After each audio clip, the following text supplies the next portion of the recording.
Testament, they didn't understand them either. Then why would he tell them if they didn't understand? I don't know. I guess maybe as a judgment to their unbelief. You see, the religious leaders were replacing God's word with their own traditions and doing their own thing. It's kind of like today. Well, actually today people just ignore God's word and do their own thing. But when they die, they expect God to just let them into heaven as if they deserve it. Yeah, well, if you're good enough, then why not?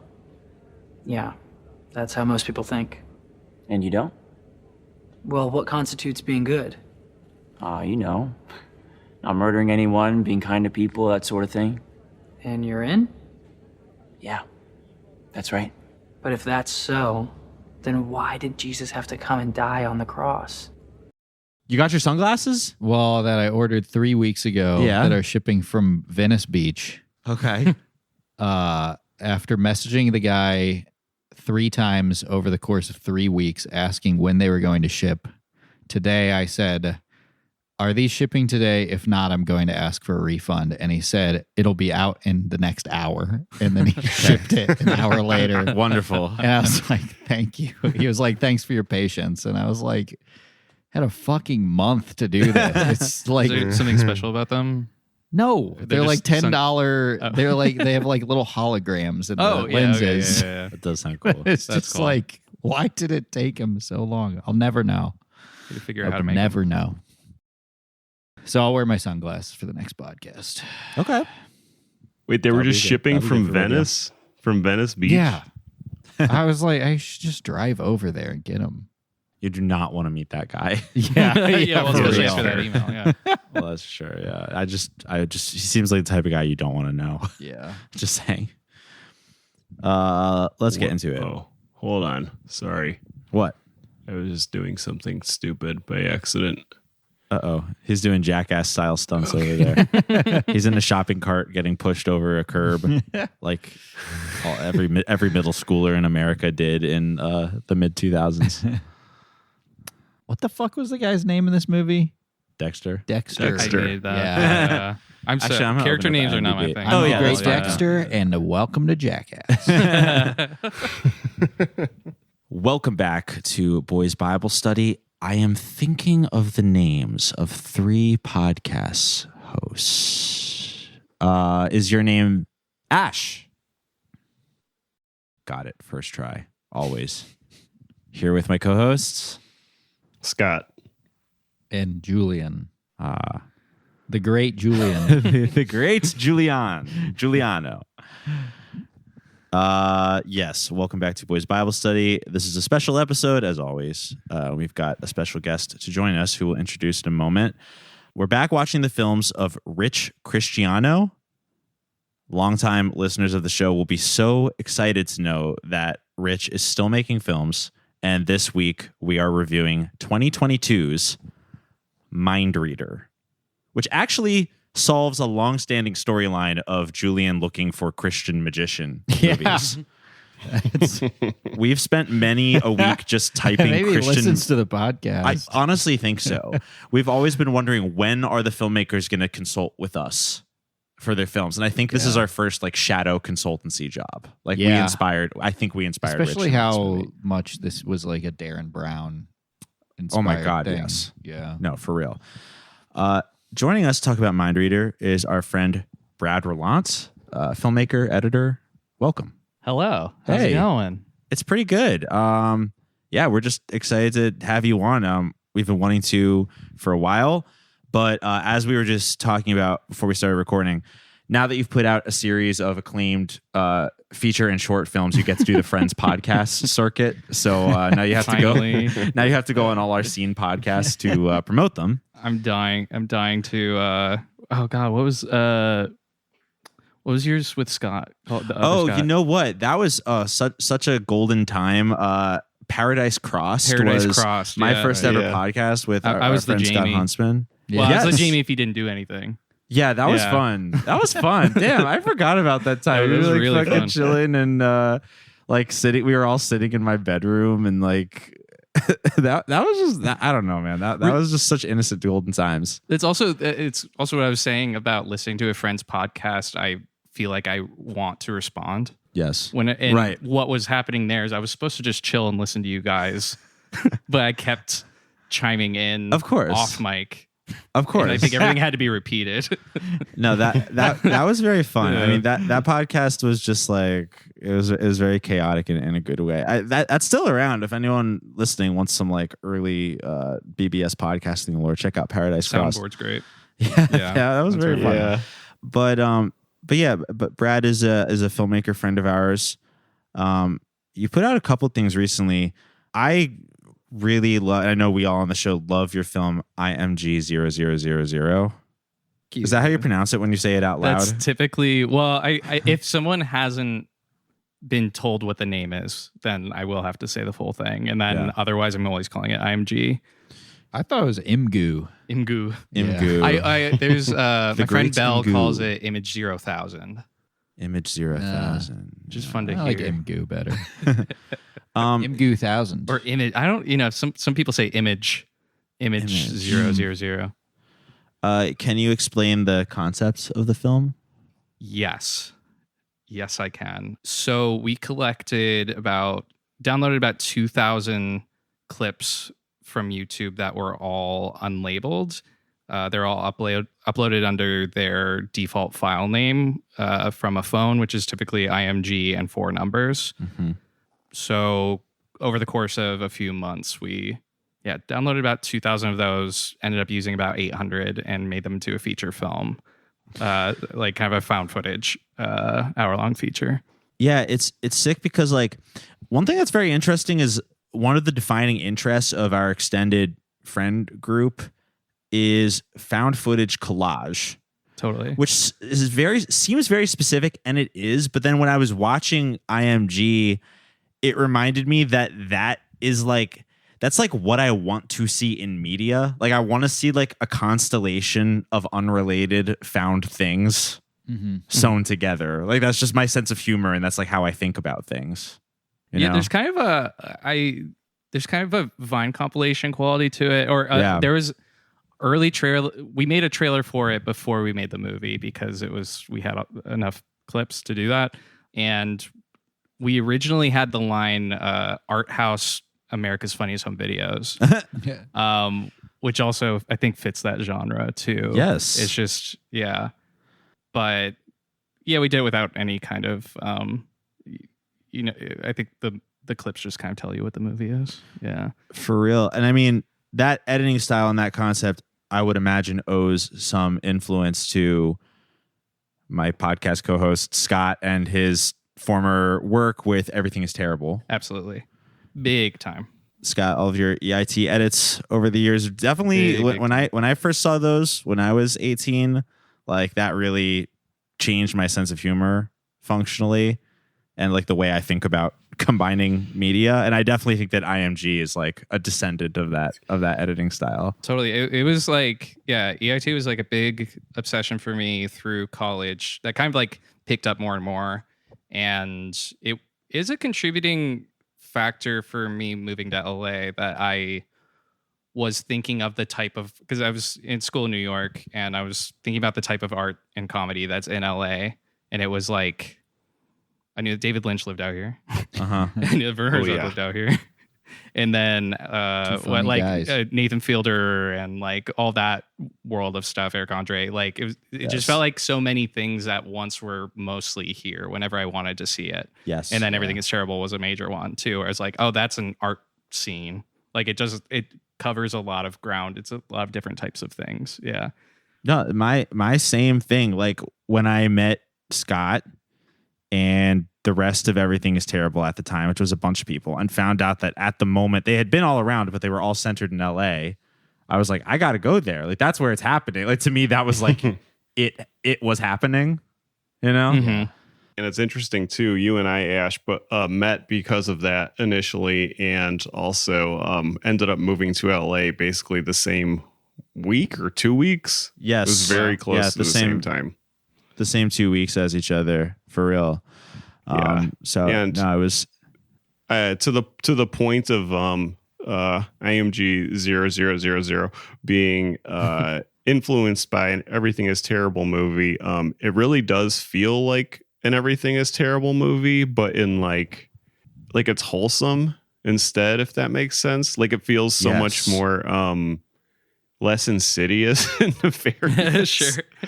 Like as funny as like to me, my favorite Everything Is Terrible movie that I think is like the best film on its own is Comedy Zero. That's my favorite too. And it's like soul crushing though. I think there's something we argue about. Maybe it's because everything from EIT is like the original content's all produced. Yes. Or everything has been put on a VHS tape and sold. So maybe there's something to that where it's just like it especially and what Does the Hip Hop is like the other one that really kind of surprised me about how like dark that gets. Yeah. I mean, they all get dark, and like the dog movie one, like it's very dark. Sure, yeah. Like, not just in a Satan way or whatever. It's just like, oh wow, this is really fucked up. Like I can't believe people are okay making movies like this. I know. I was thinking the same thing when I was watching IMG. I just rewatched it today, and I decided that the reason it felt so wholesome was because the source material was people sharing without expectation. Mm-hmm. Yes. They didn't even take the time to label the product, or they didn't know how to. Yeah. They simply wanted to record something about their lives. A lot of it was mundane. Not all of it. Some of it is pretty special stuff, but a lot of it is mundane. And they just put it out there as naturally as like speaking, you know? Totally. And yes. I thought it was very exciting. And I was wondering too, Brad, since you've had a chance to screen it a few times now and been in Q&As, and just from having worked on it, which I'm sure involves you looking at it for 1,000 times in a row, have you thought much about like the immediacy of that, of not even bothering to title it because you just want to put it out there and share it, as compared to like with a lot of most everything is terrible stuff, like there is some sort of an agenda, like at the very least they're trying to make money, but there's oftentimes a greater agenda with a lot of the stuff that's put out there. Yep. Yeah, I mean, I think that is what sets the tone for all of it. It is like, well, we found that there were like a lot of different categories for what types of videos were being uploaded unlabeled, because sometimes it was a huge chunk of them are Spanish projects. It's like, wow, Spanish class, someone is cooking, they're speaking really bad Spanish. Oh. A significant chunk. That's like a high percentage of the ones that are there. It is like, if there is like, it would be that and like Little League games. That makes sense. But so many, there are some that I would go back to and I was like, oh shit, that's just a Spanish class project too. Like there's someone speaking Spanish. I'm like, huh. Or they're speaking English, but they're like, it's like, why are they explaining like how to make a smoothie to the camera? Like, or just be a really, really plain, simple thing to do. And I would realize later, it was like, oh, this is a school assignment. But the rest of them, the bulk of them are, I did find out recently that I forgot that there used to be a button on the iPhone that sent something directly to YouTube. Yes. So it would be post to YouTube, and then if you didn't follow any directions after that, it would just be uploaded this way. Right. So if you're looking at any of these videos that are from like, it's probably up to 2015 or something. 2009 to 2015, all of those are typically that kind of thing. Someone just kind of pressing a button. Yeah. Just sharing. Me and Collin got really fixated on this because of that thing of someone just filming what they're looking at. Like, what, for some reason they wanted other people to look at something, but they didn't know what it was for. They didn't know if it like how to get viral from it. Right. But we were also like watching a lot of like the oldest movies ever made, like from like the train arriving at station and stuff too. This is COVID stuff. So just kind of getting stoned watching YouTube. But it was just like, once we hit that comparison, it was so fun, because then you could read like any kind of literature about like pre-narrative cinema and just see like where that connects. Yeah. like Edison electrocuting an elephant and shit. Yes. That's fascinating. Yeah. For real. Yeah, that makes a like, lot of sense. Yeah. It's just the immediacy of discovering a camera and being like, what else could I film? Yeah. And She's then it's I like could a film film dance. And then filming something mundane and then just immediately watching it back as if to be like, that just happened. Yeah. You know? Remember when that happened? Everybody having access to a personal camera Yeah. is such a relatively new phenomenon. Like within the last 15 years. Or at least like one of the quality of an iPhone, even like an earlier generation iPhone. And on top of that, that came at the same time as the ability to upload it to the world. So it's also like an examination of people like you're saying, like learning how to bring images that they find interesting to the world. To the world. Yeah. Yeah, suddenly. Yeah, I love the people who, some people are saying like, hey, YouTube, like some people are trying to go viral, but it's in this really mutated way. Well, actually, that was going to bring me to my next question, which is, who is your favorite character in IMG 0000? Well, what immediately comes to mind, because me and, or I should say like 11 editors are on this. So whenever any of us are talking about the movie, we always talk about Gigi, the dog.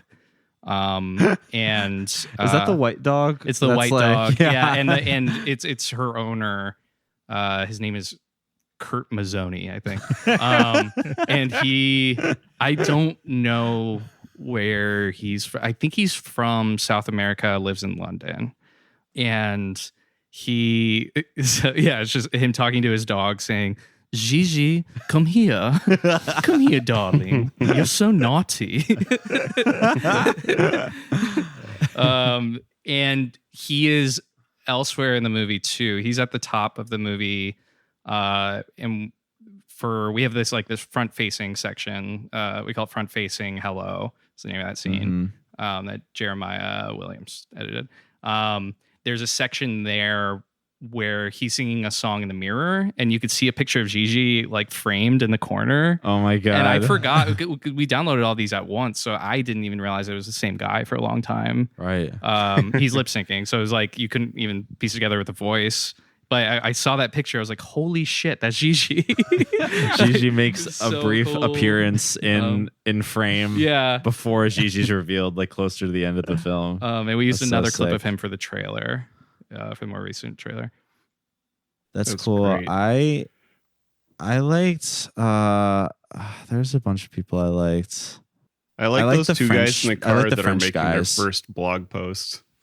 Oh, they were cool. I like the Oh, guys yeah, making yeah. the first blog post. Yeah. Like, and that's one where it is like that he's saying YouTube, like I can't tell if he's fucking around or if he actually was planning on making a video and just uploaded each clip one by one. Because he's like, look, YouTube in the comments, tell my friend if he's handsome. It's so cool. Yeah. And then the French guys you're I saying like the too. I French get them guys confused who are sometimes, rapping honestly. in the car Yeah. because they start out by going "Yata, yata," and then they like rap in French, and the one guy's really good. my Clara Riva, who edited the water scene, she was saying that she like was recently learning French and just like looked at the lyrics of that song, and it's about someone who wants to travel back in time to meet MLK and tell him about Barack Obama. Okay, I Wow. clocked that when I was watching it this time. I clocked that. I don't know French, but there was a line where he was like picture de Barack Obama. Yeah. And I was like, Obama. whoa, yeah, that was cool. I was like, what song is this? Yeah, it's called Hiro, Hiro. Wow. Yeah, it's a good. I've gone back to it. I love the way that water scene was edited. Brad, when you and Collin were divvying up the footage, or if that's even how you did it, I kind of assume y'all ended up with like a huge archive and then stuff was labeled in various ways and then like subcategorized. When you were handing it off I can to tell other you've done this editors- before.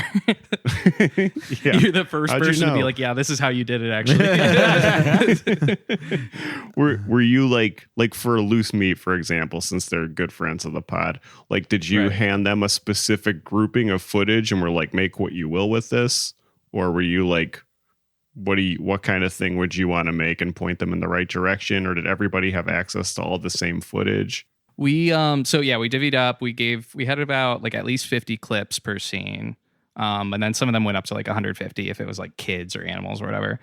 But I would just we would hand to each person, knowing that like, oh, Cassidy Carroll like loves animal videos, Megan Sullivan loves kid videos, and with Loose Meat, it was like the crowd stuff was a little cynical, and I think they work well with that.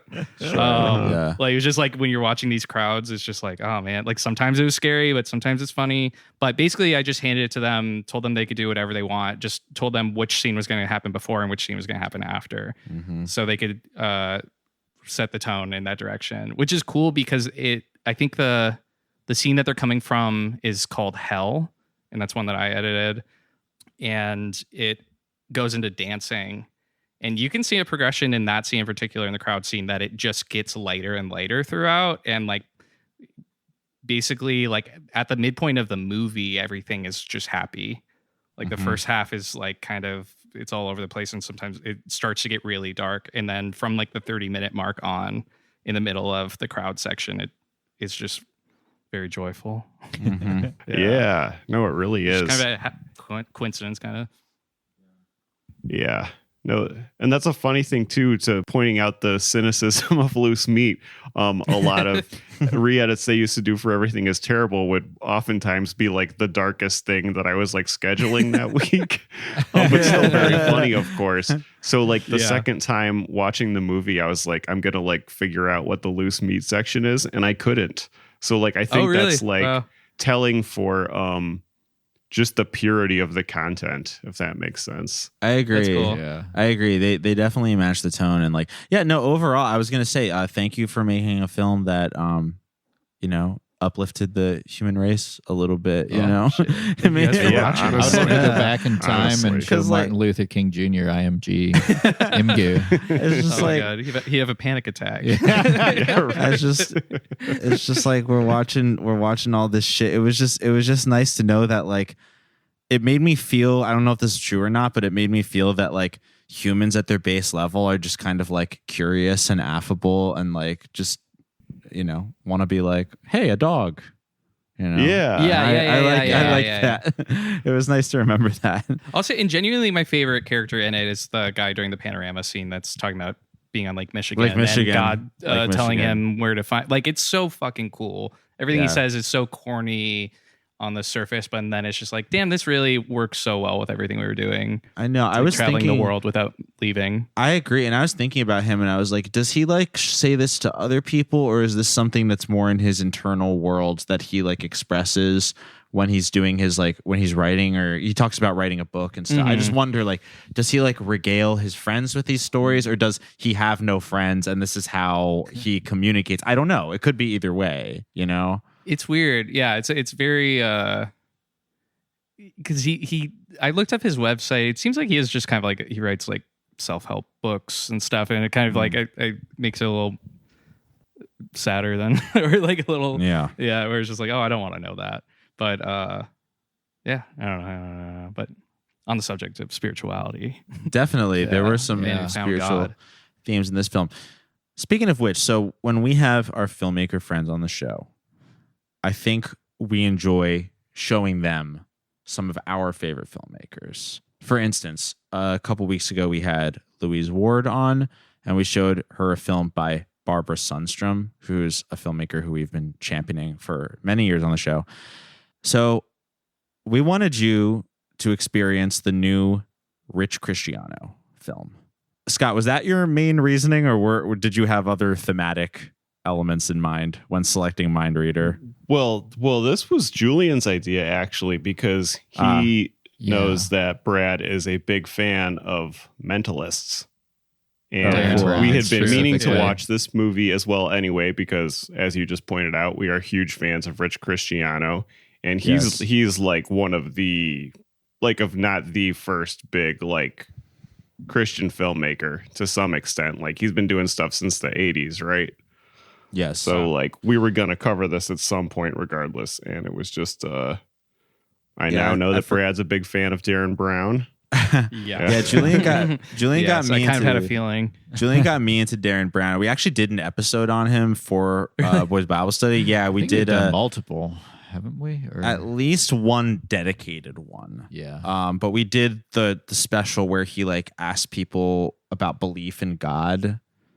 I haven't watched that I one. can't remember what it's called. I can't believe I missed Yeah, that. I think it's called like Faith or something. Yeah, faith or fear or Yeah. something. Yeah. It's like a Darren Brown special. But yeah, are you a mentalist fan? I'm a Darren Brown fan. Yeah, definitely. He's a league above. Yeah. His brand is so funny. Yes. He's also so all over the place. Yeah. It's really like so funny. sometimes I believe it all, and then sometimes I'm like, what the fuck are you doing? Like, yeah. Well, he's the perfect artist. Darren Brown is the perfect artist because you'll alternate from being like this guy's a genius to this guy's a total idiot scammer in like 10 minutes of each other, and he just keeps you guessing, with his level of cynicism and like skill. So Yeah, it's incredible. who would have thought? So yeah, Rich Christiano, he's listening to the show. He knows our opinions about Christian film. He did so many things in this movie that make me think he's listening. I will explain as we go over the plot of this film. Yes. But Or could he read our very minds? I don't know. that is also extremely possible. Gotta put him to the test. But let's start with just a little background on the Christianos. Longtime listeners of our show will know who the Christiano brothers are, but it's also our first time talking about them in a little bit. So, Scott, what should we say about Rich? Oh man. Well, he has a brother as well, Dave. And we're big fans of both. Yeah, they kind of gone Coen Brothers mode lately. I think so. Yes, that's true. They've been very separate in their filmmaking. And I think the most recent thing we covered by Dave that is Dave specific was 7th Street Theater, which I think is very relevant to this because that was a TV show, of course, but I was wondering if that was the same theater they were filming at as in Oh my God. I didn't think about that. That would be such an Easter egg if that was true. I believe this was filmed in Mississippi because I looked up. What's MS? Mississippi? Mississippi. Missouri? Missouri. MI is Missouri's Missouri. MI. Wait. MI. No, Mississippi's Michigan MI. is MI. MO is boy. Missouri. MO is Missouri. Oh, is that right, Montana? Right. That's MN. Wait. What is going on with Wait, America? MA is Minnesota. Massachusetts. MN is Minnesota. Where is 7th Street Theater filmed? Does anybody know this? MR? No. Is that Missouri? There's no MR. Then out of your you're out mind? of letters. I'm looking up. You're out of letters. They don't know how to MI spell in Mississippi, so it MP? probably is. Mississippi? I could see 7th Street Theater being in I think Missouri, MS. It's driving me crazy. Guys, like around St. Louis or Kansas Googling. City. It's Mississippi is MS. Okay, because Okay. Jackson State or whatever the name of the fucking college was, I saw it on like a sign in one of the scenes, and that's where it was filmed was Mississippi. Okay. Sorry. So not that Yeah. movies are filmed in the same. I don't know. I don't know. what Missouri I'm has to saying. be MO because I'm just thinking they're not Montana. traveling all over the country to film this thing. Missouri's MO. Well, I think Montana has to be MT. Yeah. I Oh, think you're okay. right. We're good. Yeah. That makes sense. Solve Okay. this puzzle. Okay, back to the initial I question. turn over though. a I'm pad not. of. I'm not done talking about this. Oh, What if I turned over a pad of paper that had MT written on it?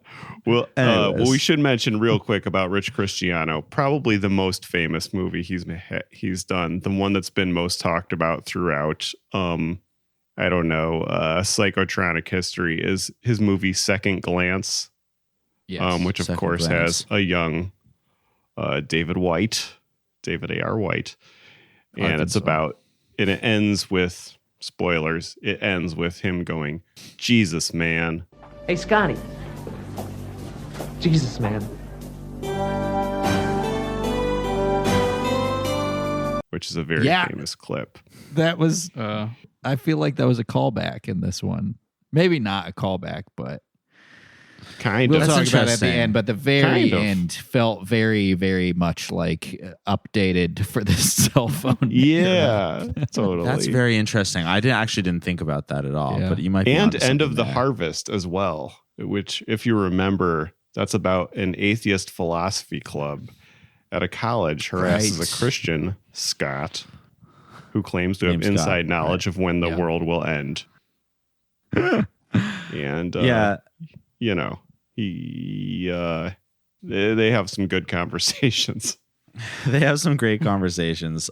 Conversations of which are huge hallmark of the Christian movie genre in general, because that's basically what these movies are about. They're about people having conversations with each other. Yeah. Because functionally, that's what Christian evangelism is. So a lot of chamber dramas. Mindreader, I've got to say, personally, I thought Mindreader 2022, a very strong, solid, well-paced offering from Rich. Yeah. I was like, okay, he's still got it. Like, sometimes I feel like transitioning from analog to digital has like cooked some of our veteran filmmakers. Like, once they go digital, it's like they just kind of lose the framing that comes with working with more analog technology. But they add like an hour and 45 minutes of stuff that you don't need. Right. Mm-hmm. Yeah, because they can just shoot as much as they want. This was a smooth 80 minutes. Yes. Yeah. It was faster if you watch it at 1.25 speed. Did you do this? Yeah. I listened to the Play the Flute episode. Oh, nice. To get some context. And I know that you watched on 1.5 speed. I've slowed down in my age. You have more time now. Yeah. Well, I probably said the same thing, which is that I respect the pace of these films. I only watch them at 1x. Well, I'm glad that you listened to that episode and did not watch Play the Flute because, first of all, just glad to get more listens on our stuff. But also, Play the Flute actually had me. Yeah, you got it. Play the Flute had me concerned that Rich Christiano was a little cooked. This brought me back. This was so much better. I'll say it kind of bummed me out to hear. Well, because I listened to the first half of the episode on a drive, and then I came home. I watched Mindreader, and then on another drive, I listened to the second half of the episode, and then the second half of the episode kind of reveals that Play the Flute takes a pretty dark turn. It does. And I was kind of bummed because I was like, I liked Mindreader. Yeah. It felt like I thoroughly enjoyed it. Yeah, I don't have much that I can complain about. And it did suck to be like, oh, because I also don't know I just think this guy's name is ridiculous. Like, it's so perfect. Like, it's Rich Christiano. Christian O. Nominative amazing. Mm-hmm. But that's all. That was my only takeaway of him until now. Yes, in his more second most recent movie, Play the Flute, the emotional climax of the film is basically a girl falsely accuses a Sunday school teacher or a pastor of sexual harassment, and everyone in the movie instantly bands together to call her a fucking bitch and say that like he would never do such a thing like that, and we all believe him and none of us believe you. Which, hey, can't be too careful nowadays. It kinda, that's what I'm saying. When you see something like that from a filmmaker like this, who is not a household name. Sure. Well, probably more so than a lot of directors, considering Christian movies and their reach. But I'm always like, this is directly about something happening in their lives to either themselves or someone they know closely. Possible. And I'm guessing the Christianos probably know a lot of youth pastors. It's possible. So yeah, I was happy to return to a more pure Christiano. Also, a lot of their movies take dark turns in the sense of like very apocalyptic or like people being doomed to hell. They did one that was what was the one with the lady who was like, she was like being warned about something happening in a certain date and she had to like accept Christ, and it ended with her like dying and going to hell, basically. Was it like the telephone movie? Yeah, somebody would like call her and tell her like she was going to die at a certain time or something. Do you remember that? It was a very, very old movie. One of the earliest ones. I think you're right. No, you're right. They're not afraid to broach subjects such as like hell Yeah. You know, we have there's a couple different kinds of Christian Shudder just to filmmakers. think about it. Yeah. Chill Was up my that one spine. The Appointment? The Appointments. Yes, You're right, that's it. Scott. Yeah. Well, you know, it's just that like we watch some Christian filmmakers that are about the more like cuddly side of Christianity.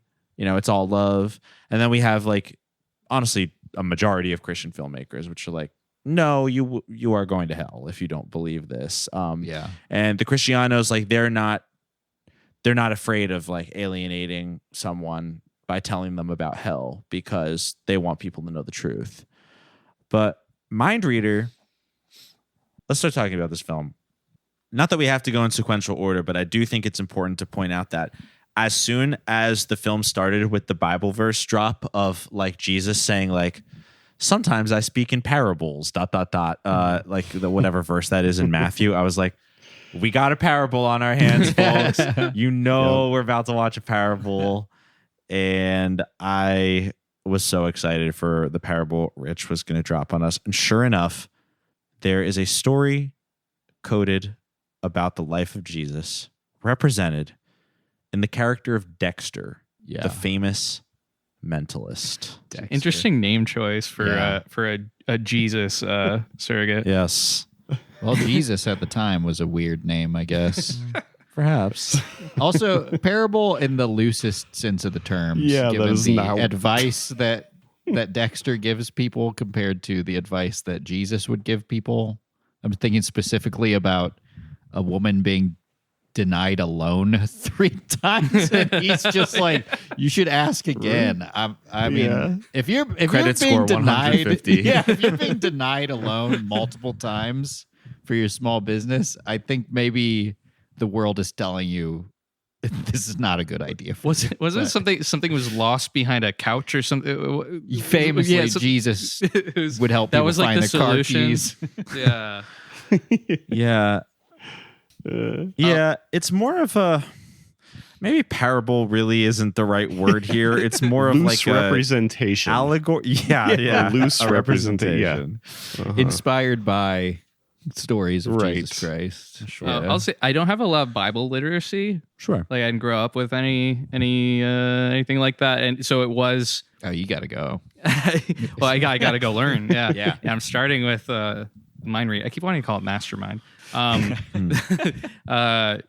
So I wasn't so sure what was 1-to-1 here, or like if anything was representative of something else, or if it was just a good story about this guy everybody likes, except for a few Right. people really don't like. Yeah. Well, that's fortunately, one parallel right we there. won't get to it quite yet, but fortunately, they accounted for that. For someone like yourself, Brad. Yes. No, I didn't get that part. Well, Mindreader is the story of Dexter, and you know, most of the film. Well, I suppose it's framed initially as an old man giving an interview, and it's people from like the Magicians Association interviewing a man who used to know the famous Dexter way back when, the famous Mindreader, and they sit him down to interview him. They pull out the Zoom recorder. This is why I think Rich was listening to our show. He was inspired by podcasters trying to get to the Yeah. bottom of mentalists. I also felt like very True Detective vibes. Yeah. Like a generational mystery. Jew detective. Yeah. That's the story about the guys with the Zoom recorder investigating Jesus. Took me a minute to pick up that it was going to do a Titanic thing or whatever. Oh, yeah. Right. I didn't think once they left the 70s, I didn't think they were going to go back to the 70s. Yeah. I was like, oh, okay. I think we're all misled about what this movie was. Yeah. I was like, now they're going to go to church or something. Yeah. Yeah, that was a little cockamamie, but he like stuck the landing though. But yeah, this man once knew a famous magician, perhaps the best magician who ever lived. And his name was Dexter. So we're flashing back and forth between the present day interview and back in Dexter times, aka the 70s.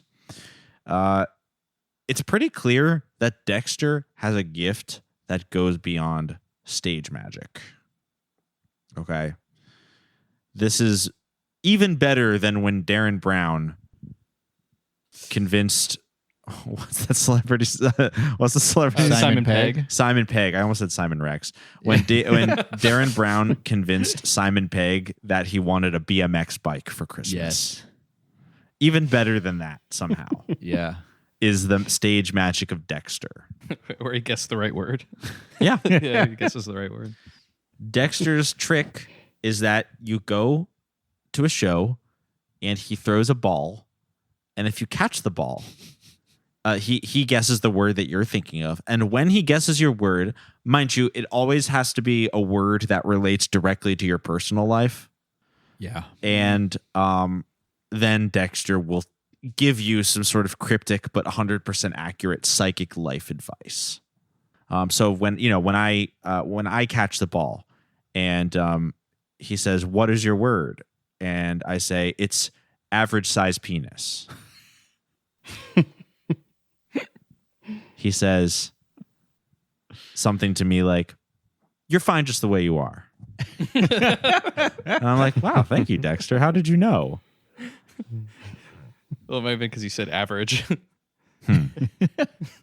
Well, Yeah. he's good. That's all I I'm know saying. He's good. Yeah. No, He's, I'm not he's- trying to discount He's him. really good. Yeah. You write a frowny face next to average size penis.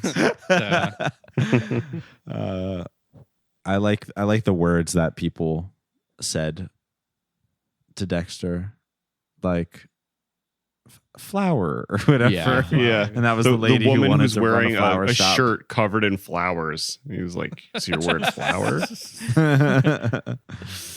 What was the one the guy wanted? The guy wrote down who wanted like a boy.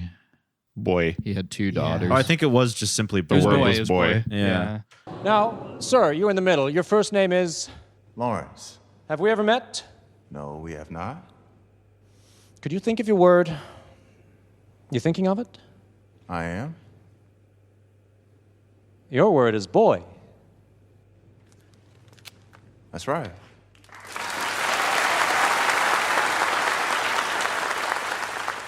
Are you married, Lawrence? Yes, I am. And your wife's pregnant? Yes, she is. And you have kids? Two lovely girls. Would you like to have a boy? Yes, I would. My girls don't like throwing the football around. And you will have a son. And it was like, he was like, "Oh, you want a boy, don't you?" I don't know if you I like. think I'm starting to like- pick up on the trick. the Magicians Guild is like mad at him because they can't figure out how he's convincing like the stupidest people in the world that he can read their minds. Like where he's like clearly association. targeting people who can only hold one thought in their head at a time. Yeah, like I hold up my sign that says hemorrhoids, and Dexter's like, "Do you by chance have hemorrhoids?" And I'm like, "How did he do that?" I Just go to He was CVS and also- get preparation age. I'm like, "Whoa, what? yeah. Preparation? That's what?" what my doctor said. Yeah. Was it- He tells you. He doesn't know that I've been trying to make all the different preparations, and I've just made G, and I'm about to give up. And he says, "Make one more preparation." It is interesting that he's telling the future too, though. Like with the flowers lady, it's that she has to ask for a loan for her flower shop one more time. Yeah. And with the boy man, he knows man. he's gonna have a boy. He In says, the "Have future. sex one more time." yeah. I know you want to give up on sex entirely, but try it one more time. Get a boy somehow. Yeah, somehow. The lady who was having an affair. That was very interesting. What was her He word? didn't again? have to say that though. He It kind of was, threw her under the bus. That was not necessary That- for the it was show. Adultery. Cheat. Yeah. It's adultery. That was the first. It was horror. Yeah. That was the very first first in the person movie. of the movie, Yeah. which was kind of odd. It set the tone for Dexter's tricks. Yeah. I can't remember what her word was, but then afterward, she addresses the man sitting next to her and is like, "By the way, she's married." Your word is kiss. Yes, that's right. I hate to disappoint you, Mary, but I don't kiss audience members. Oh, I see. You'd like your date to give you a kiss. You do realize, sir, you're dating a married woman. like out of Crazy. nowhere. That's It's crazy. crazy. Yeah. That's a little bit of Dexter's Christian moralism come through. Now, He's punishing. Which is weird Yes. because like Jesus hung out with like people who were adulterers. I suppose, yeah, he famously was known for, Yeah, I don't know. It was funny just the like that being the Woody first Allen? one, and then that being the first one, and then finding out later this was supposed to be Jesus. I mean, not literally, but like Basically. none of his actions over the course of the movie were like, this is Jesus. Well, yeah, he did the thing where they did the Christian movie thing where he was just a very like moralizing, steadfast man, like character in a film. So therefore he equals Jesus. Yeah. I'm not saying he was a filmmaker insert because he wasn't, but we've seen this type of thing in many other films where like they cast a guy who's obviously the filmmaker and he's like perfect and he's equated to a Jesus or God like stature. Yeah. It's never actually like representative of Jesus's teachings in the Bible. It's like the director's interpretation of Jesus's teaching. Yeah, which is basically like he's a Christian guy. Yeah. He's not even like Jesus, not even like Jewish. a healer, or he's not even Jewish.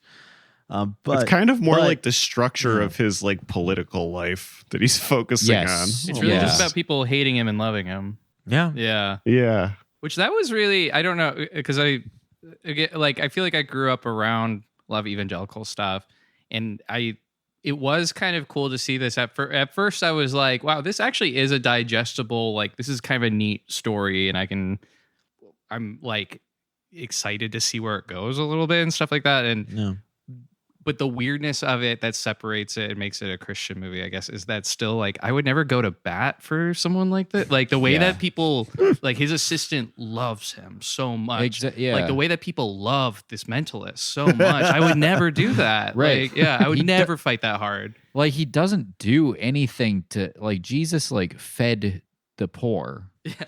Right. This guy charges people to see him guess what they're thinking about. Apply for a loan. Yeah. And gives bad financial advice. Like that, I think that was like truly for everything that was good. I think that's like the one thing that kind of took me out, but it's not even really like a story fault. It's just like a thing that I don't relate to. totally. I mean, yeah, that was definitely like the parable coming through. Like the logic was loose because there's so many references in the Bible of like crowds following Jesus, but the Pharisees hated him or whatever. Yeah. So like Yes. the Magicians Institute, of course, then became The like association. the Pharisees. The association. They wanted to know, how are you performing these tricks? They can't, and yet you claim they are from God, or more so like you don't deny that they are from God when people ask you. Yeah. That I was one of the more like parable, or as Scott said, loose representational aspects of this story. The Pharisees like asking for proof of what he's done, or asking Jesus to like deny that he is God's son. But he won't. So the association is angry at him because he won't reveal his tricks, which is like the number one rule of magicians. Yeah, that's that checked. And They have to. number two, he's making people believe in magic, which I believe is like the point of being a magician. Yeah. Right. Right. Look, I came here to see you because this is serious. This is very serious.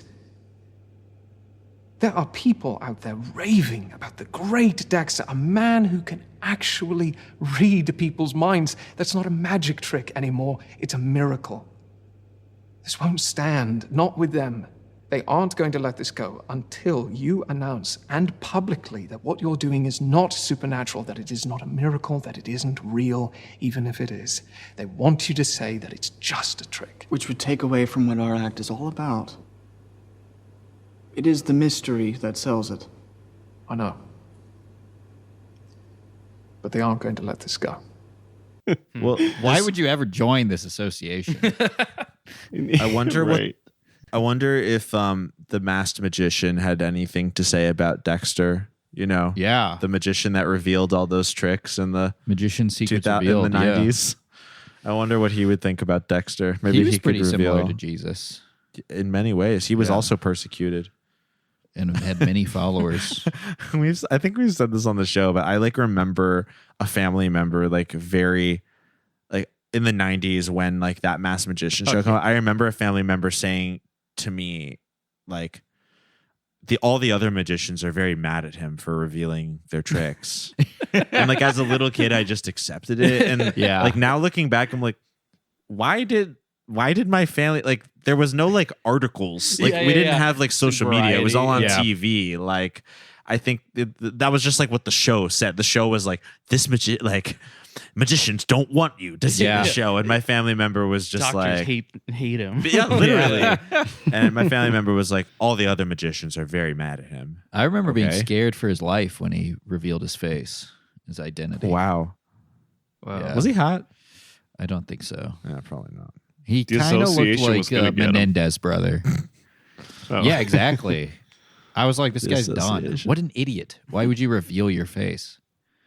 Yeah, I wouldn't do it. But yeah, the association is a strong political element in the world of Mindreader. And yeah, as I said, they're kind of equating to the Pharisees. They one of the best parts of the movie is the test that the guy from the association gives Dexter.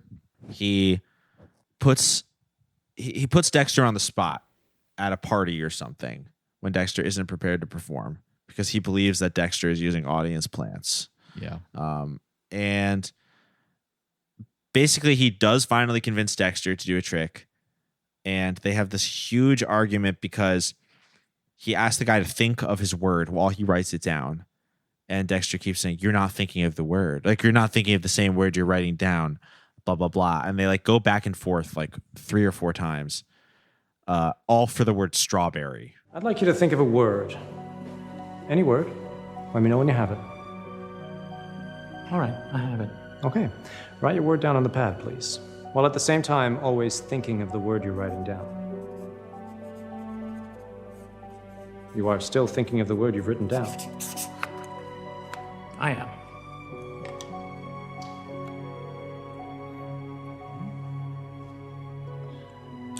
I am also going to write down a word, and I say they will match.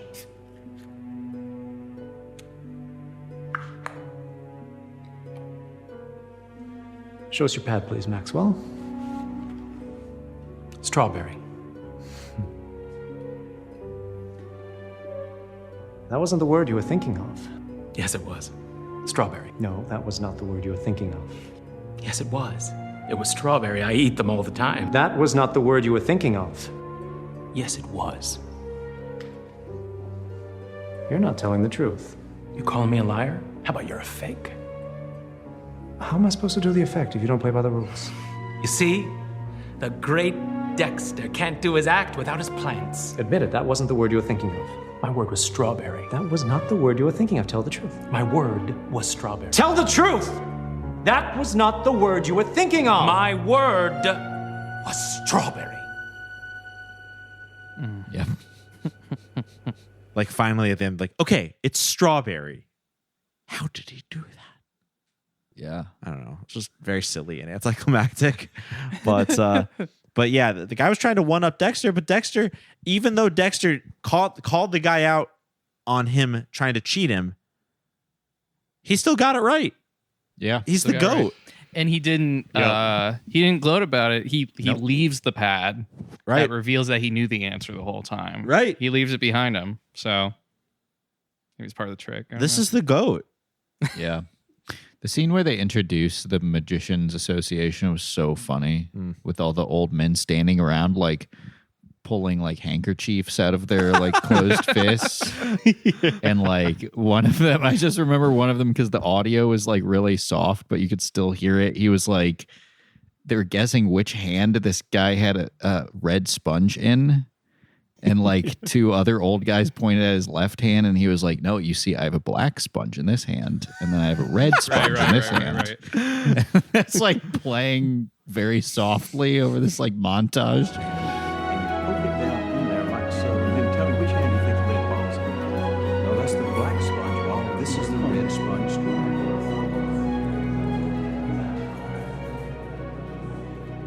Oh man. Yeah, Rich Christiano is he's as goated as Dexter is. And yeah, it does seem like both the Christianos enjoy movies about the performing arts. Yeah. Because as we said, his brother Dave's somehow long-running TV show, even though I could not explain to you who would ever watch it, is 7th Street Theater, which is about the day-to-day lives of a Christian theater troupe that are employed full-time at like some city's local theater to do like one skit per week. They work like Saturday Night Live. Yeah, I was gonna say, it's like a 30 Rock. Yeah, basically. It's like 30 Rock for a Christian theater troupe with a viewership of 15 people per week. Yeah. And they have two characters. One is a black guy who does a Jamaican cab driver, and the other is a white guy who does like a Latino grocery store owner. Yeah, and they do them in like every skits. week. And they're like, we're doing the taxi cab driver. We're doing the taxi cab. Sound like skit our this characters that we do. week. Yeah. Honestly. With each other off mic. Yeah, well, sure. But no, I like every episode of 7th Street Theater, of which there's somehow like 60 episodes. There's so many. In each one, they're like, I don't know what we're going to do for the show next week. What about the Jamaican cab driver? Like, again? We've watched like 4 episodes of the show, and he's in every... They always do the Jamaican cab driver. And both...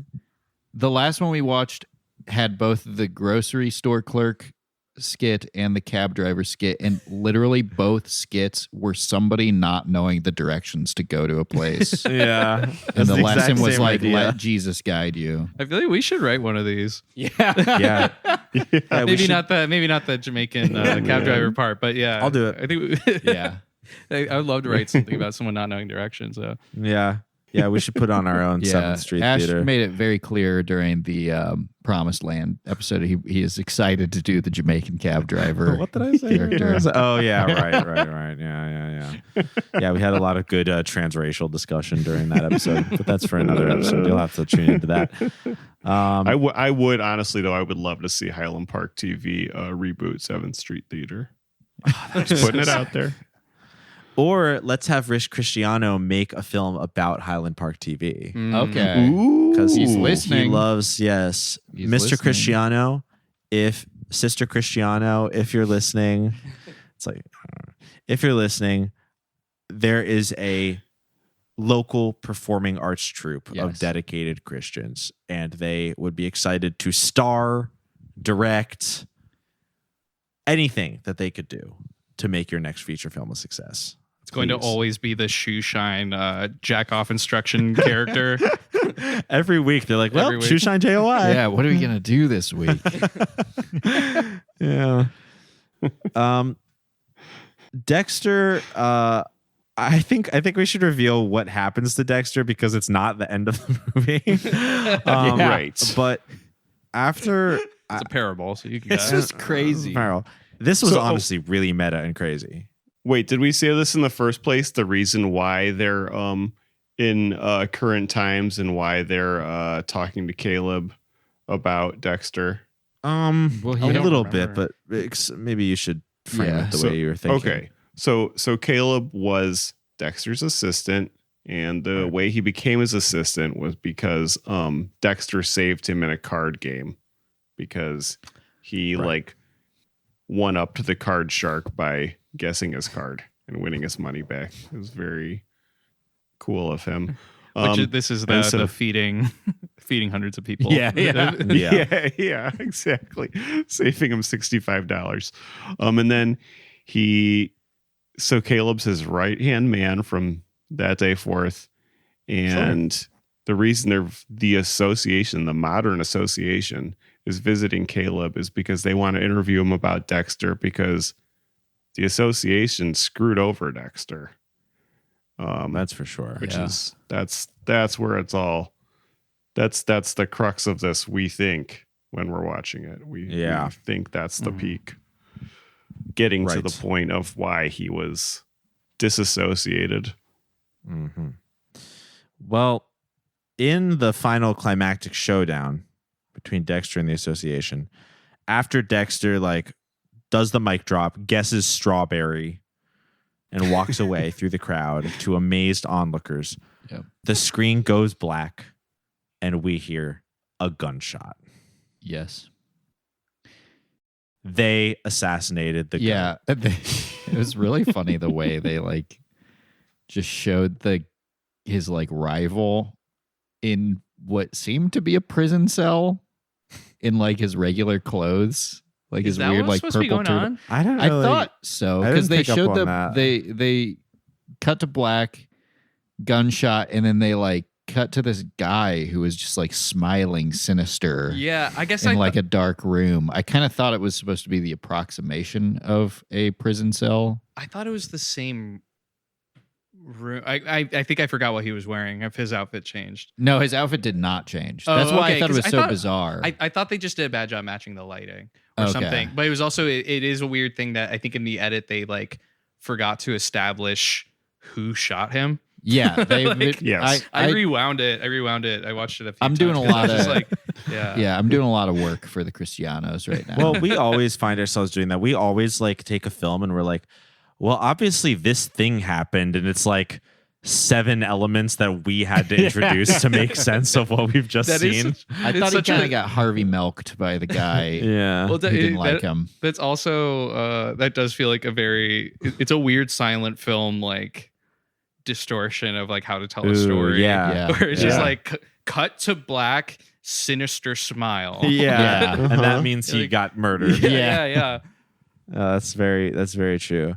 That reminds me that when I was like inspired by Everything is Terrible as a teen, I was like VHS collecting, and I found this like softcore porno about vampires. I actually remember the title. I think it was called Blood Sisters, and they would do, because it was like a porno film, they would do this thing that whenever one of the girls bit someone, they would start the bite and then would cut to a room where just the one vampire who was doing the biting was just alone in the room, like shaking her cleavage. And it was this kind of like surreal storytelling way. Obviously it was like to show her tits, but like the storytelling function it served was like, this is like the ecstatic feeling that the vampire bite does. Poetry, yeah. It was very Yeah. poetic. Like Yeah. I appreciated it from a storytelling perspective. It's kind of like under the skin, the way Yeah. they show people. It's kind of like Mindreader. Yeah. It's kind of like Mindreader. When he gets shot. It cuts to black.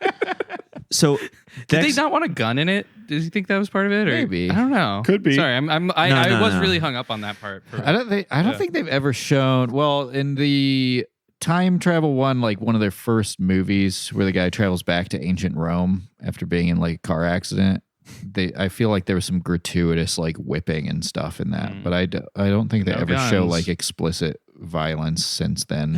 I mean, it depends Yeah. on the Christian movie, but the Christianos are pretty wholesome. Mhm. Yeah, Like they just don't really want to deal with all the mess. which is Their crazy movies because are very half their movies are like, if you're not Christian, you're going to burn in hell for eternity. Right. Sure. But then they're like, oh, better not show somebody get shot and I was go to sad- heaven. I was sad to see Dexter go, and I think that I was very- I mean that means it worked.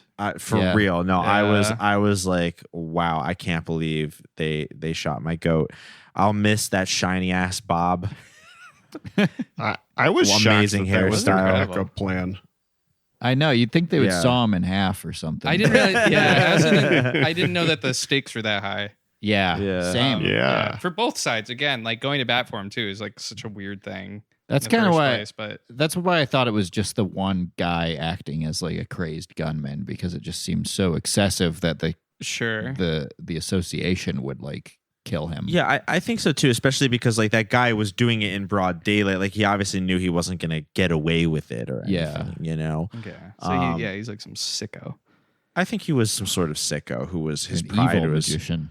personally hurt. And that was why like the association was trying to, you know, do sort of like reparations in the future. But Dexter gets shot. Roll credits. Well, Or right before they roll credits, we cut back Zoom to out. present day. They're talking to Caleb. Right. He's Oh, that's saying right. goodbye That's to right. I the forgot. association. That's an important moment.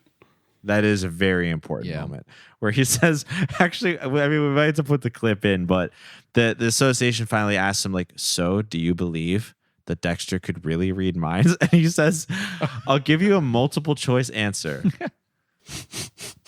Like, it's so stupid. It was So like long-winded. It was like, yes, he could. B, he was good at it. Or C, all of the above. It's like, what the fuck are you talking about? It doesn't make any sense. And they literally call him out on it right afterwards. They're like, so you didn't explain anything to us. I think it's how did he do it? Really good was Right, it was like it only made sense like grammatically to place it right there. Yeah. It was very, very stupid. How did Dexter do it? Choice A. Very, very well. Choice B. He really could read minds. Or choice C. Both of the above. Have a good day. Wait, those are our choices? It was like, he's good at magic, he's good at guessing, or a little bit of both. Yeah. It was actually, it was very realistic because it was like you were talking to an old guy whose wit used to be super sharp. And like he still thinks he can like hit you with like the classic like screwball like ending line that'll make the young guy think, but he like can't stick the landing and it doesn't make any sense. We've very sad. Yeah, we've talked, I think you and I have talked about this hanging out, but like it's like when you talk to, like you're saying, like an older person who will just engage in conversations as if you're like a character in a movie and they just like say something and you're just like, I don't have a response to that because this is like not a conversation. I'm not like, I'm not in the play of your mind. I don't know how the logic beyond what you're saying to me. But he gets that last, he gets that little last piece of wit in.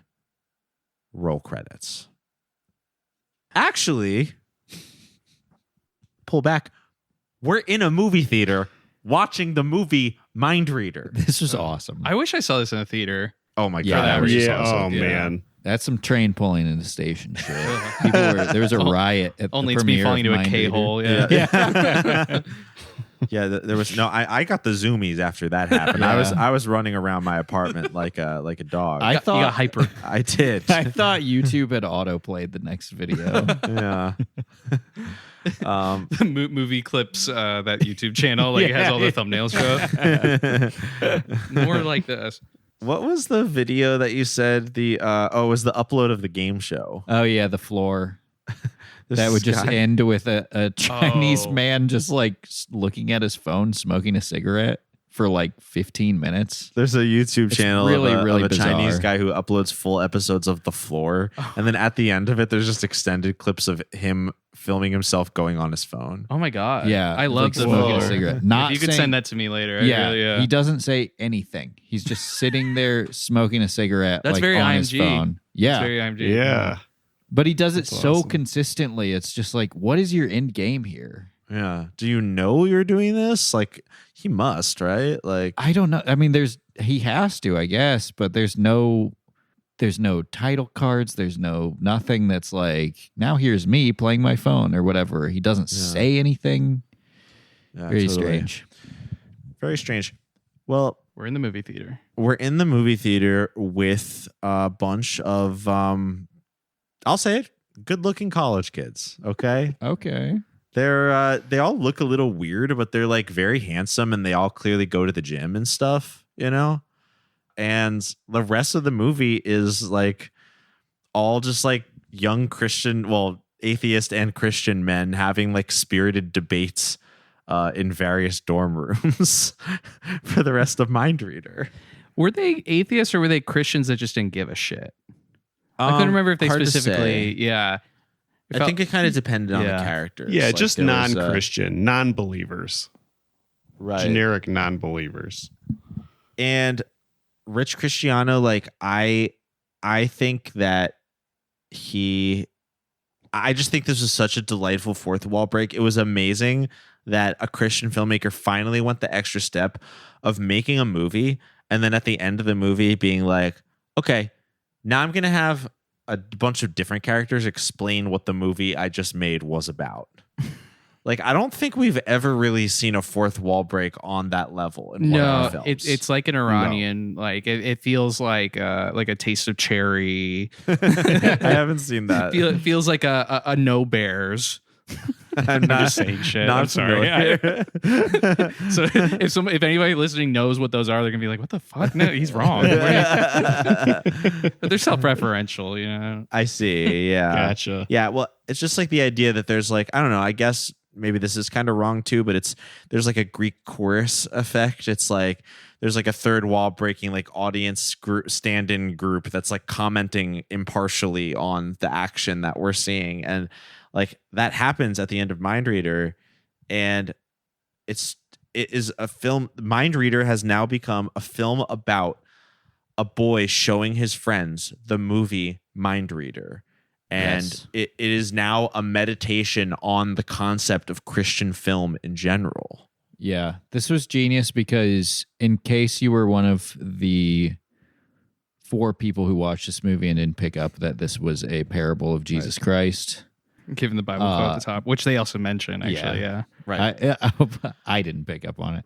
But they have a character basically say directly to screen, the movie you just watched was a parable of Jesus Christ, and here's why.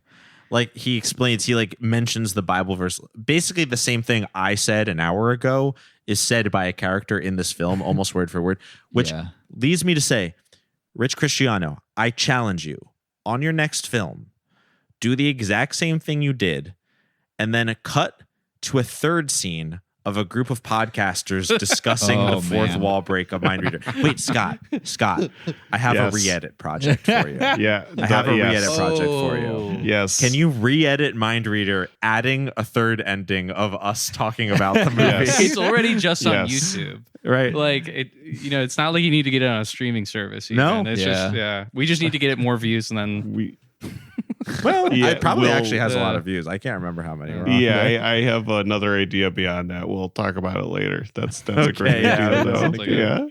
I hear a fourth layer. I think it's a funny idea.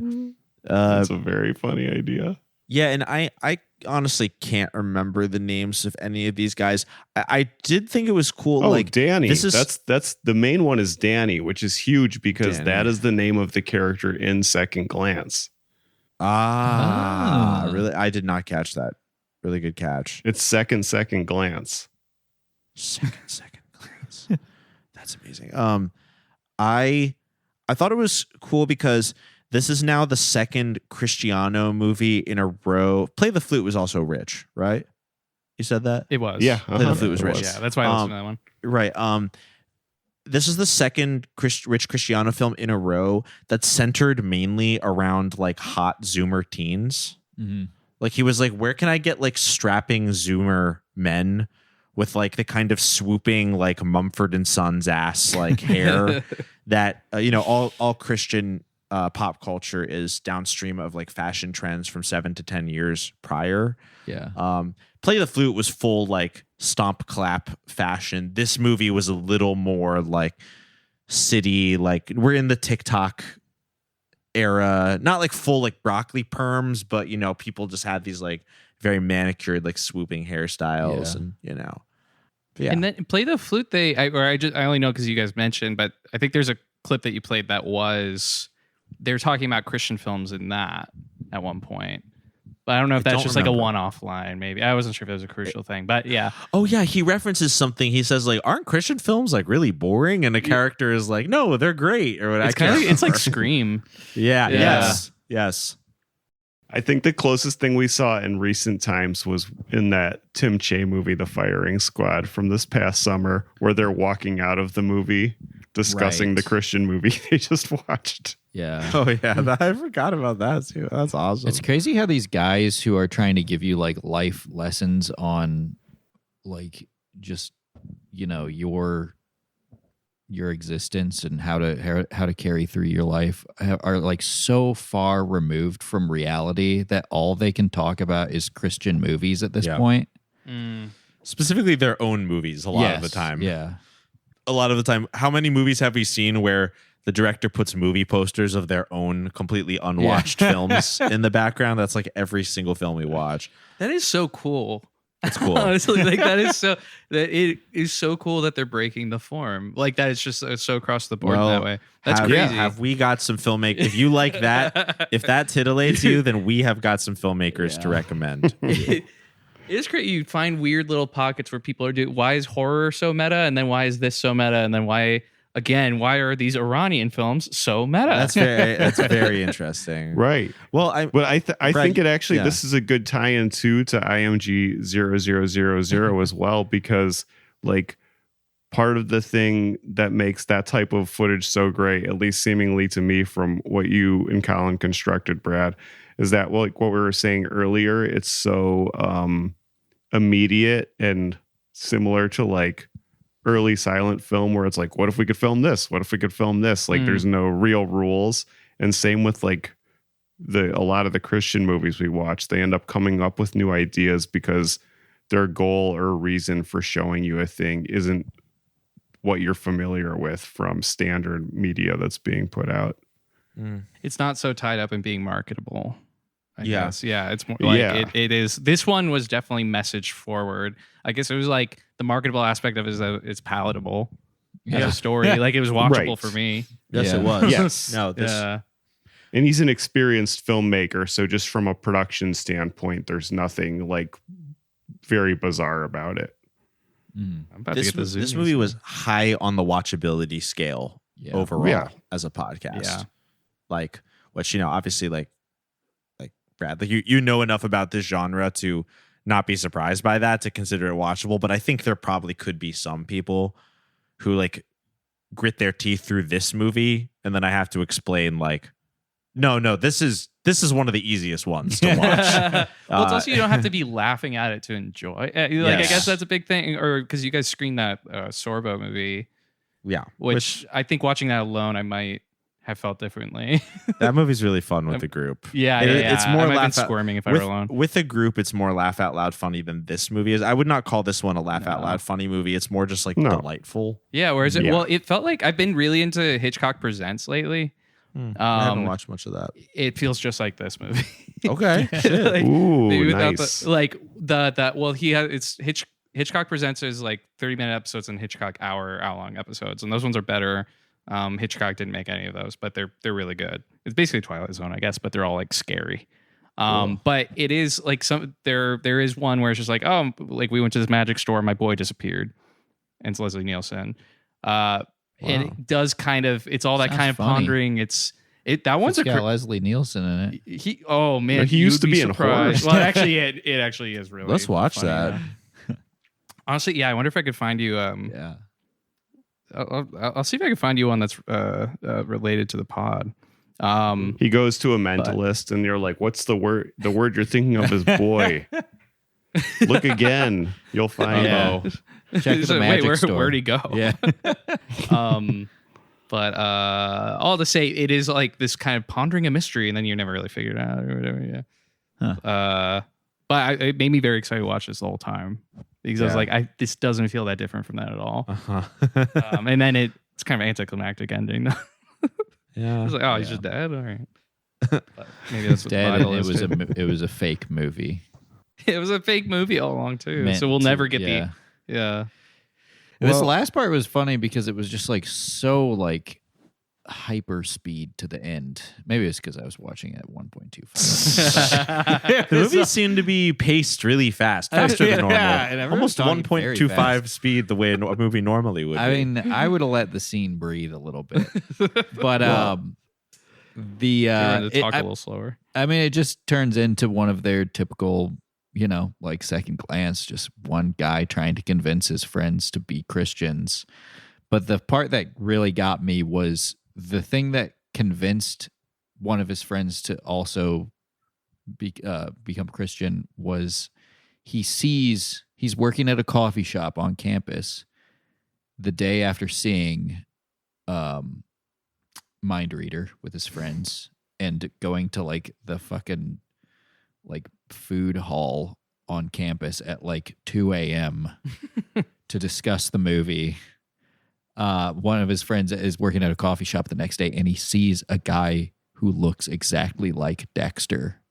Wow. And he goes to like say something, but Dexter walks out, and the very next that night he opens up his heart to Jesus. He prays to Jesus, and he texts his friend, "I just prayed to Jesus, period." And his friend smiles and rolls credits. Manic episode complete. Yeah. He has seen a fictional character from a movie he just saw in real life, and he accepts Jesus into his heart and starts texting his friends that he's now a Christian. I didn't even think about that. There's a weird kind of parallel of the kid smiling at the end to the guy who just shot Dexter smiling. It's the same kind of slow, creeping smile. Both in prison. One, the educational system, the other, magician's jail, which I would imagine might is some just be sort the of corner like, of the room. Yeah, but it's invisible. Yeah. I would think it's some sort of like, box that's being dunked underwater, and they have to figure out a way to get out. Yes. And also, as we pointed out, this is our Jesus man moment for the fourth wall has been broken. It's, we're in the post-digital media generation, and Rich Christiano is fully self-referential at this point. But I don't know. It's just funny to me to watch a film that's about like 5 19-year-old boys in their dorm. And that's like the end of it. Yeah. It's like, okay. Amusing that he thinks the target audience for the Mindreader is like college kids. Yeah. And not like 75-year-olds who watch this movie and then are like, oh, I should show this to my grandson. I wonder, to our earlier point though, with saying that like with Play the Flute, we're like, oh, maybe he knew a pastor who went through this type of thing. I wonder if there is something that's just like eats away at Rich Christiano, where he was in college and he feels like he had a chance where he could have like saved a soul, but like he couldn't, and then that person died or something, and that's why he keeps going back to that. So you're saying all Rich Christiano films are like wish fulfillment films? He's working from exclusively trying to rewrite the reality that he wished he had. Yes, instead of just That seeing would a be awesome. therapist. Yeah, I mean, that's just how propaganda. I mean, some great propaganda films written that way. Yeah, absolutely. It's just about victories. Mm-hmm. Yeah. Wow. Yeah, all my favorite Leni Riefenstahl films. Yeah. Gotta check her Maybe out. he knew a mentalist who got killed by another mentalist. wow. I'm so tired of this. It. I'm so tired of this mentalist on mentalist violence. Like, we have to uplift each other. We can't be killing each other. Yeah, we have It's to so like true. levitate each other off the ground. We have to literally be uplifting each other.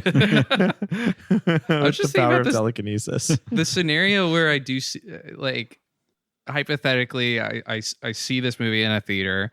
It zooms out. It's the theater. It's like, whoa, that's a really cool trick that they just did. Then I see that the kids leave the theater, and then it's about them. And then the lights come up in the theater I'm in, and I look around, and I'm not seeing any like young. I'm alone even. Yeah. Like, it'd be funny to be alone in that scenario. Yeah, It's just like a weird, like, again, like you're saying, like assuming that that's the target audience, but it's also just who you're surrounded by would just be so.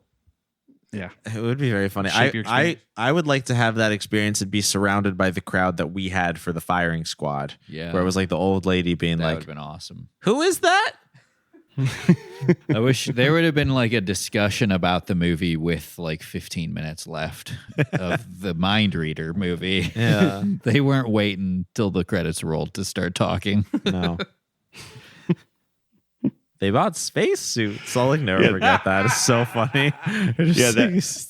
Ooh, you know what would have been extra meta if they zoomed out in the middle of the movie and they're in the theater and it's just people talking to each other openly over the movie. It's like the end of Evangelion, like when they like in the middle of it they show the crowd watching the movie that is being screened on That's awesome. Yeah. This is Mindreader. Well, if you want that experience, you can literally go to any movie. Oh, sure. That's nowadays in theaters. Chances are are there will be a discussion happening. I think that like the movie theater experience isn't dead you in general, the general you, just have to reformat your expectations of what you're going to get when you're there. Like, you have to understand that the theater is now a social club. Yeah. Back to basics. Yeah. Like a social club, literally in the sense that like it's polite to talk while you're in there. And if you want to see the movie for the first time, well, you should do that at home first somehow, and then go see it in the theater. I saw something recently where a guy, it was like an older movie or something. It was like a anniversary screening, and a guy literally like pulled out his phone and started filming the screen during like a pivotal moment in the film. That's awesome. Oh, it was during RRR. Which was like it was like supposed to be like a sing along, dance along kind of thing, but there was still like just during parts where there wasn't any music or anything, this guy was just like pulling out his phone and like recording and like turning it around to show the audience and stuff. I was like, "What the fuck are you doing, dude? You were around. You've been around. It's not like you were some kid who was like raised mostly in COVID." Yeah, this is like You're new like behavior. 65 years old. Yeah, this is not something you've done all your life. Oh, that was an IMG clip that I was blown away to find was the it's the big reveal from the last Spider-Man No Way Home or whatever, where it's like Andrew Garfield coming out of a portal and Tobey Maguire coming out of, and someone's filming and their finger blocks their faces. Oh yeah, that was funny. It's like the whole point of them filming, which is always questionable why they're filming it. But it's like, but then their finger blocks the entire, just only their faces. It's so cool. It's a really cool shot. So cool. Yeah. Anyway, what else about Mindreader? Any fascinating? Oh yeah, let me look at my notes. I wrote down the word approved. I don't know. I like that about watching these movies because like I think it might have just been that someone said it weird. Wait. I wrote, and we were supposed to catch all this? Hey, Danny, I was thinking about the movie this morning, and I remember there was this Bible verse at the beginning of it. Why was that there? It kind of felt out of place. Yeah. Do you remember what it said? I don't know, something about like a parable? That's right. The movie was supposed to be like a parable. A parable? A parable. They were stories Jesus told in the Bible to illustrate spiritual truths. I don't see the connection. Well, the character Dexter, he was supposed to represent Jesus because he could read minds just as Jesus could. And those pads, they were supposed to represent the Word of God. Notice how Dexter never did his act without the pads? Just like Jesus doesn't do anything apart from God's Word. And we were supposed to catch all this? That's right. I wrote down my favorite line of the movie was like halfway through. It was the two like, this is in Dexter times. It was like the two like female coworkers talking. The one was the flower shop woman, and the lady says to the flower shop woman, "I heard you went to the show last weekend and you caught the ball." Hey, girl. Hey. I heard you went to the show last weekend and you caught the ball. Yeah, I did. How fun. That was like my favorite line in the movie for some reason. It could be so many different shows or like sporting events or. But I love that like it implied, it was such good world building because it implied like the popularity of Dexter's show is like everyone wants to go and everyone's like, "Ooh, I wonder if I'm gonna catch the ball." Yeah. Did you catch the ball? Who It's caught like the ball? one of Jesus' sermons. Right. Yeah. I like that the actor, the Englishman. Yeah, I actually just looked at him on IMDb. His name The is guy Connor who Keene. needed to call his dad. Yeah. Like I think that was maybe a big part of the movie that just like made it work. Because I do genuinely like the scene where he goes to test out if it's real, and then he becomes the mark and stuff. Yeah, he's that's I think it's his performance, honestly. yeah, it's an actor named Connor Keene. Remember that name. I looked Be through. on the lookout, folks. I looked through. Well, I was just clicking to see like is anybody like randomly famous in this, but like the most people like him, like he was in a Maluma video for some reason, and he was in an episode of Ted the series, like the talking teddy bear. Oh yeah. But I didn't know there was a 2024 TV series. I feel like it's Me usually either. old people that are celebrities, in Right. these Like things, they've been in a million things. Yeah, like the Clint Howard.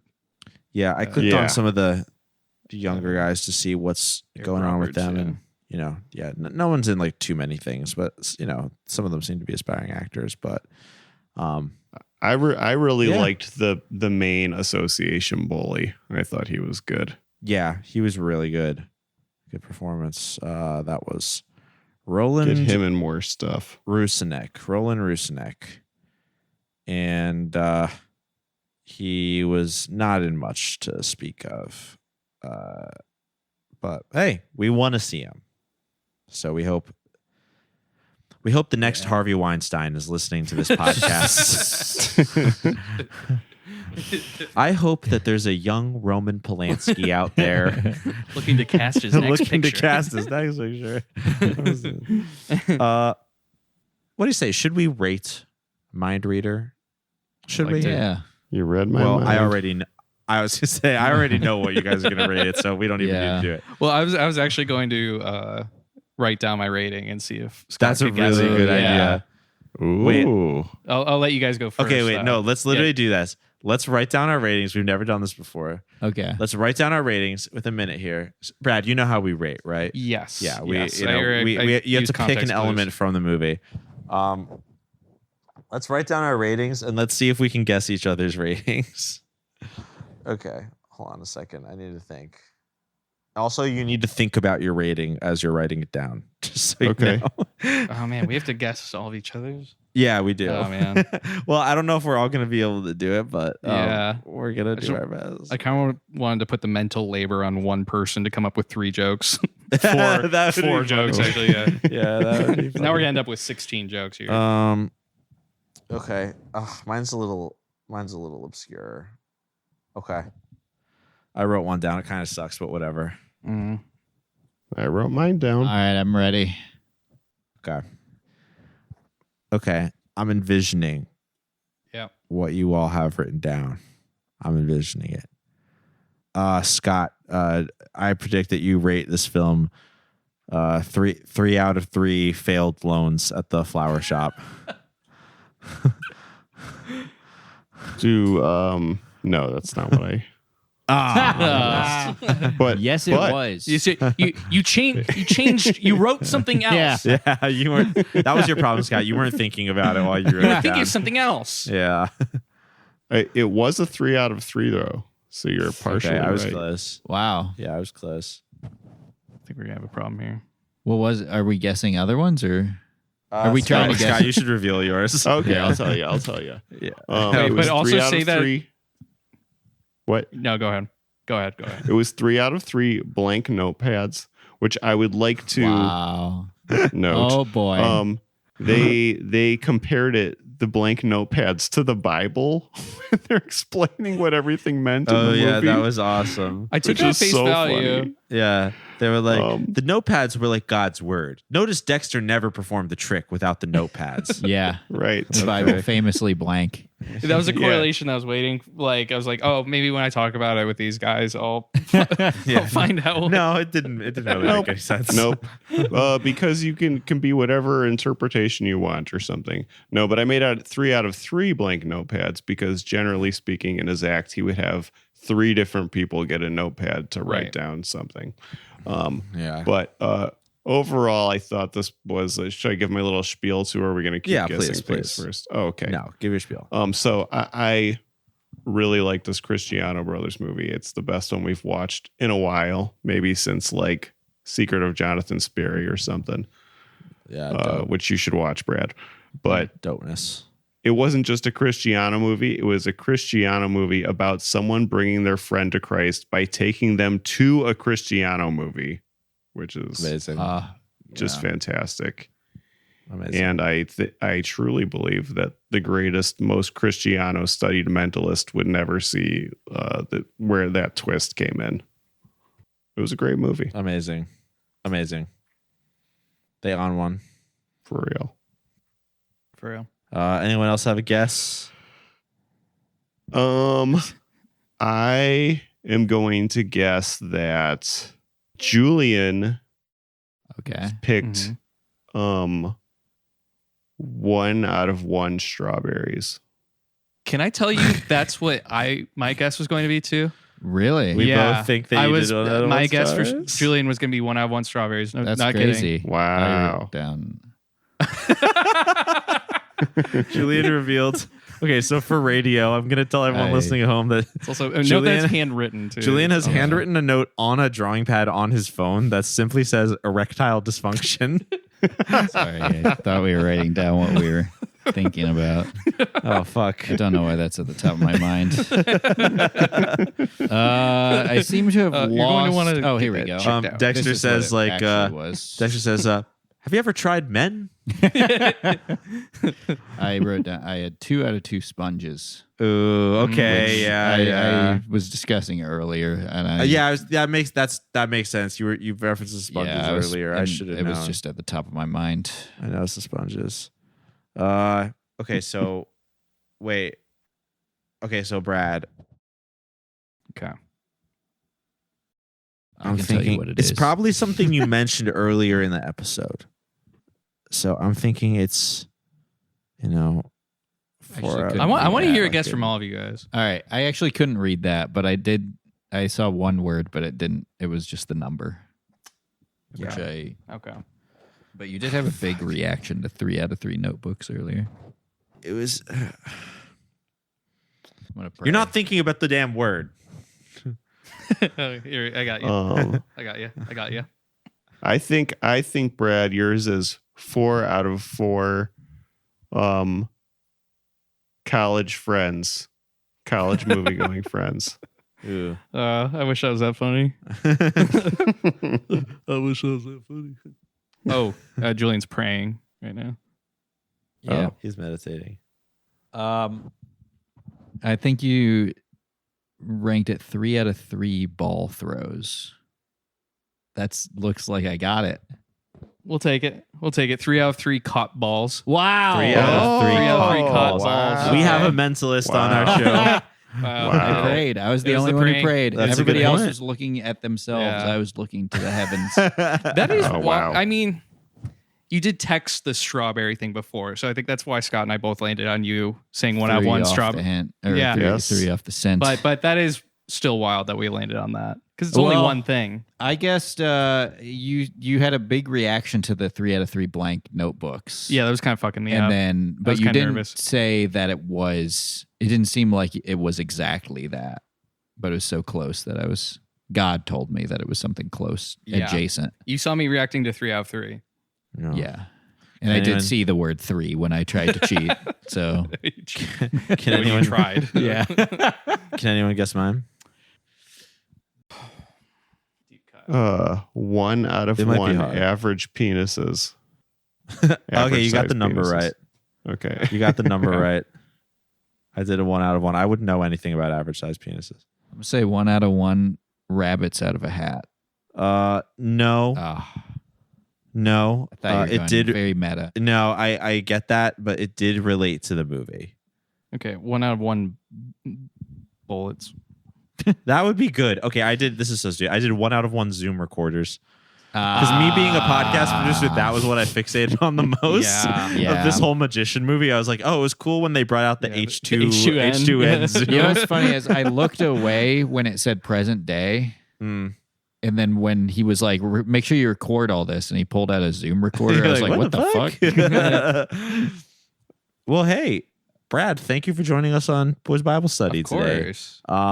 Your film IMG 000 is available on IMG 000 4 zeros. IMG with 4 zeros.com. Also, please remind me of the title of your newer short on No Budge. I just watched it today. So I have 2 shorts that I've done that are filmed from an aerial point of view. And the first one's called Terry Tries to Find a Christmas Gift for His Nephew, and Lena and Tom go on a Bumble date. Oh, Lena goes on a Bumble date with Tom. And then the last one that just showed at Slam Dance is called Joey Earns Rewards Using McDonald's mobile app, and Meg and Clef discuss their future together. Yes. And I'm sure if you search those things, it's the only thing that'll come up. I would agree. But we'll put the links Julie and in the I are bio. going to have one in the next couple months. You're collabing. All right. Collabing, and another one in this format. Very exciting. I don't have the title yet in case we change the plot, but it's going to sound like that. I know we're almost over with the episode, but I do love this format, and I think it's so funny that you are both a professional editor. Your recent feature is like hyper edited, and then you have this other style of short where there are no cuts. I have been thinking about that a lot, actually. That's very I don't interesting. know why it shook out that. I think it's something about you learn pacing, I guess, eventually. Yes. Yeah, yes. I think that's what it is. I think if you edit and long they're enough, very you just know how well to pace paced, or something. which is like anyway. It's great. Well, I'll tell you, everybody watch there are them. 14 hidden cuts in the Joey one. Really? 14 Really? cuts. Wow. Yeah. You can identify all of my cuts. Oh man, honestly, if you give me a time code for all 14 cuts. Oh my god! I'll give you $250. Okay, the bounty has been placed. And Boys you Bible gotta Study use listeners. seconds and frames. Well, I'll be forgiving with frames. I'll be forgiving with frames. Sure. Don't just say minutes, or it's like a 10 Well, it's all minute thing. digital that, zooms, listeners? right? It's all digital zooms. Okay. $250. That's not bad. I would be willing to spend that because I would be so impressed. Yeah. It might just be 12 cuts. It's the part where Joey pushes like he like It's when puts the McDonald's bag like right into the camera. Yeah, it's when the camera goes around his back. Yeah. And just it lingers there for a bit. It's kind of like rope. The 12 times the camera looked up at the sky real quick. Yeah. Well, we thank Brad for joining Thank us you, on this guys. episode. Thank you so much. You're And sharing the good word. Hell yeah. I learned a lot. I'm so glad. I'm glad to expose you to some Bible. But on our side of things, as always, we thank our generous Patreon supporters. If you are not yet a supporter and you would like 5 years worth of bonus content, patreon.com/boysbiblestudy to unlock lots of new Boys Bible Study episodes. Also, shout outs to our patron saints, Nicole, Marissa, Jeff, Rhett, and Mark. Our outro song is Oh My God by Mary. So from all of us here at Boys Bible Study, myself, Ash, my co-hosts, Scott and Julian, our guest today, Brad Roelandt, we would like to say, peace be with you. And also with you. I knew And you were and gonna you. say that. Oh.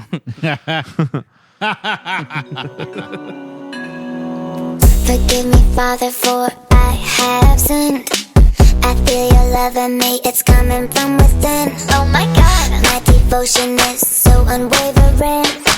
Divine emotions when you enter me. Every day you